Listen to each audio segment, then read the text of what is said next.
Hi, I'm Stuart Spinks and welcome to episode 134 of my podcast, Beekeeping Short and Sweet. As the autumn takes hold, it's time for my season summary, the good, the bad and the exciting.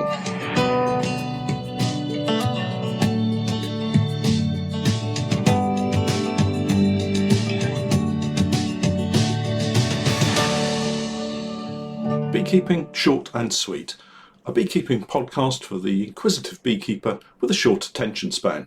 A beekeeper, in fact, just like me. Welcome back to the podcast. I hope you're all safe and well wherever you are. Here in the UK, we're starting another coronavirus lockdown, and I hope the impact of this year has not been too destructive for you and your families. Thinking back to the subject of this year, it's around this time of year I like to think back to my beekeeping season and consider how things have been for me and my business. And if it's okay with you guys, I'd like to share my thoughts with you as to how this season has been generally, and also look forward to gearing up next season, and perhaps next week talk about planning to build on this year's experiences. On that point, I'd urge everyone to take some time out to review what you got up to with your bees in 2020, whether you have just a couple of hives or a couple of thousand. It's always good to take stock of your situation and try to learn from your experiences. The biggest learning opportunities I find usually come from any of the mistakes that we make. I don't tend to learn a great deal when things work out perfectly each and every time. That said, I can't remember the last time everything worked out perfectly each and every time and fell into place without a hitch. There always seems to be something I can do better or slightly different to make things go more smoothly. The year, though, got off to a flyer, and I was pretty excited to get through the winter with minimal losses. We ended up with something like 5 or 6 colonies being lost, and that was probably down to less than 5% of our stocks. Most of those losses were down to a beekeeping desire to try to squeeze every last nuke or colony through into the next season, regardless of how small they are. And it's something that I talk about regularly, but I still really don't seem to be able to commit to. It appeared to be mostly due to dwindling colonies and them dying of the cold. Remember, a honeybee cluster needs to maintain a critical temperature, firstly to stay alive, but also to keep alive any brood that it might be producing. Once it falls below that threshold, bees start to die and the colony falls apart rapidly from there. You don't really see this in the autumn when you have boxes full of bees, but as we inspect, there's always a couple I look at and think, they look a little small, I really ought to unite them, but they slip through and end up being one of those casualties. So we kicked off the new season with around 70 to 75 colonies. I'm so lucky to have really early forage for the bees in the form of willow. Although I feed pollen substitute in late February, a lot of our colonies get straight out onto the hazel and willow and build up strongly on that. The weather plays a part, of course, and I couldn't get too far into the podcast without mentioning the weather. We have mild winters for the most part. If we ever get a week of sub-zero temperatures or more than a foot of snow, it's the exception rather than a regular feature. So the bees come through the winter fine. Oh, I should mention the oxalic acid treatments in midwinter. I think treating them with the sublimator at that time works really well in reducing varroa numbers to the point that the varroa then really struggle to take hold of a colony all summer. Pete and Steph have been a great help again this past season. We got over to the workshop and built some decent folding stands to take out to the oilseed rape, and this is one of those situations where we took an experience from the previous season and improved our approach. In 2019, the bees on pollination were put on pallets close to the ground, and because of the weather conditions, sporadically damp, they seemed to suffer unduly from chalk brood and chronic bee paralysis virus. With that in mind, this season we made up a batch of stands to get the colonies off the ground and also give me a better working height from which to inspect. It helped exactly as I'd hoped, and both the bees and I had a much better start to this year. There are a lot of variables, of course, and it wasn't just the height that made all the difference, but I'm convinced that it helped. The stands were used specifically at the oilseed rape pollination, and an additional change this year is that I clipped all of the queens there at the same time. Another move in response to a difficult year previously where we lost quite a number of swarms. The result was another positive, effective change that helped me manage my bees. The colonies still attempted to swarm in some instances, but the resulting cloud of bees always returned to the hive. For any beginner listening, the clipped queens can't fly and fall into the grass in front of the hive. Without her, the bees forming the swarm head back to the hive, so I didn't lose a huge chunk of bees from the colony and was then able to resolve the swarming issues. At least for the most part. Several colonies still did get away from me, and that's something I need to tighten up on for next year.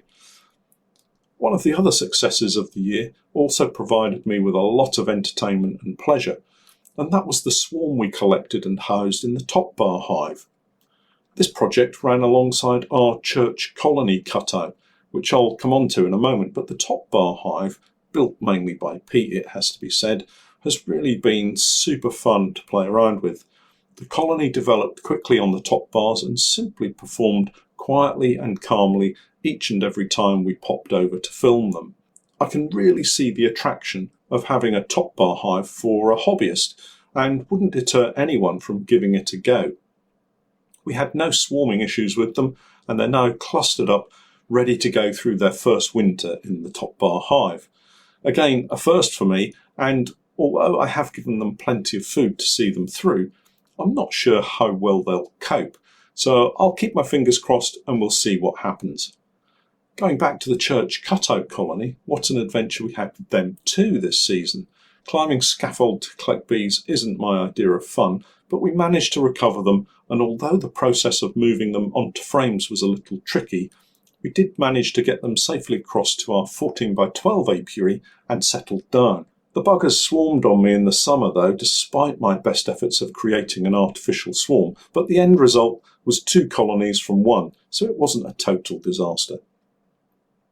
Thinking back to the oilseed rape, we had a really good crop of honey from them, and it looked like we'd go on to have one of our best harvests of honey for a full year for a long time. The summer decided otherwise, but I'll come on to that. The spring honey harvest coincided with my decision to move the operation from the garage into a business unit. Quite a giant leap for me, particularly financially. It's always a worry when you take on more overheads because you end up working part of the month just to pay for the privilege of having more space to work harder in, if you get what I mean.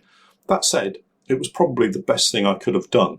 The extra space meant we could set out the extraction equipment with room to move about and less chance of injury or damage to kit. Swinging full supers of honey around in a 3-metre square honey room can get a little tight sometimes.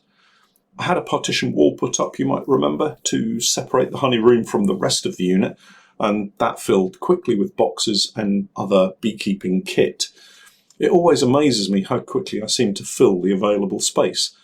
I'm looking forward to getting all of those boxes out into the apiaries in spring, and that will open up the unit again. The honey extraction process went really well, and with so much more room, it was far easier to set up a decent workflow and reduce lifting heavy boxes. This is, of course, my main concern, but I've been really careful this year to protect my back, and for the most part, I've been fine. The twisting and lifting during extraction is always a tricky time, especially when you get tired. It's not the first heavy box that does the damage, it's the late evening stretching across the table to grab a biscuit that's the culprit. A tired back and reaching just a little too far and pop, another 4 weeks of pain. But so far, so good. So the spring harvest was excellent for us. Clipped queens meant bigger colonies going into the summer, and overwintered nukes had progressed into full-size hives, and we were looking really strong. Then it all went a little quiet. The dry weather resulted in colonies struggling to put away any meaningful levels of honey, and we were down on the spring crop. One thing to mention is the incident with the enormous colony on the oilseed rape that nearly starved. We had a skyscraper of a colony on the oilseed rape and took something like 4 or 5 very full supers off it, leaving one almost full super behind to give to the bees so that they had food. 1 week later, we were back inspecting, only to find that this large colony was on the brink of collapse because it was starving. They had eaten their way through almost a full super and what little stores they had in the brood box. And at the time I remember thinking, should we remove the super to extract it or leave it behind? If I'd removed it, they would have definitely been dead. Another important lesson learned, make sure colonies have enough food after you remove honey for extraction. Otherwise, they're going to be in danger when we hit the June gap. And we did have a June gap this year. That's the point in time in spring where the spring flowering plants are dying out and we're waiting for the summer flowering plants to open and provide nectar and pollen for the bees for their summer flow. I think next year I'll have some bucket feeders at the ready, just in case. For the first time in a long time, I bought in some queens. These were from a UK breeder, and I'm just waiting for the spring to see how they overwinter before shouting about them. I have to say that so far they've been fantastic. They need to be because they're not cheap, but if they produce a crop of honey in the spring, they'll easily be worth the outlay. And they're really, really calm, which makes for such a pleasant experience when you're inspecting your bees. One of the reasons for buying in queens this season was the lack of time I had to produce my own stock. I just kept running out of time with my days filled with so many other jobs to be done. It was an easy option, and I just needed a little time to get me through the summer. I actually stopped posting YouTube videos and haven't as yet restarted, obviously preferring to fulfill my commitment to our Patreon subscribers. We still managed to output around 3 videos a week through the active season, and although that's slowed a little recently, I'm still finding subjects to film, so we'll be kept busy into the winter, I'm sure. I didn't expand the number of colonies as much as I wanted over the summer, a result of a lot of colonies seemingly being slowed by the lack of forage. I did create a number of nukes to overwinter, as usual, and most of those are already pre-booked for beekeepers that want to get started next year. The summer crop was extracted and stored away without any fuss at all, thanks to having the new unit, and honey sales continued to grow, mainly I suspect due to local shoppers changing their habits and sticking with their local shops rather than shifting back to supermarkets. Our local stockists have worked really hard through the first lockdown, and now as we enter another period of social distancing, I'm sure we'll see more people shopping locally again. Thinking back to the colonies, treatments and feeding went really well again without a hitch this year, and with the oxalic acid sublimation treatments coming up, I'm sure they'll all be set for another calm winter period. The year seems to have gone by so quickly, and here we are already looking forward to next season with all the usual excitement. Next week, I'll let you in on some of my plans for next season and how I see my business developing. Changing the subject completely, I nearly forgot. I promised to do the calculation with the honey sump. Well, here's what I found. Having calculated out the volume of the bucket and the sump, it looks like the sump will hold around 10 full buckets of honey to the very top before it floods.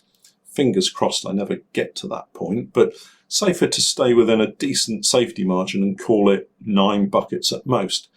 So you can see it takes a lot of honey, almost 300 pounds to fill the sump. I'm really looking forward to putting it to work next season and making the job a lot easier on my back. More of taking the strain off my back next week when I'll be thinking about plans for next season.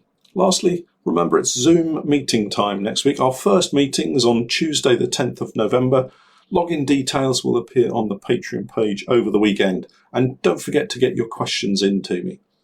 Links to all the relevant information will as usual be in the podcast notes, but until next week, I'm Stuart Spinks, and that was Beekeeping, short and sweet.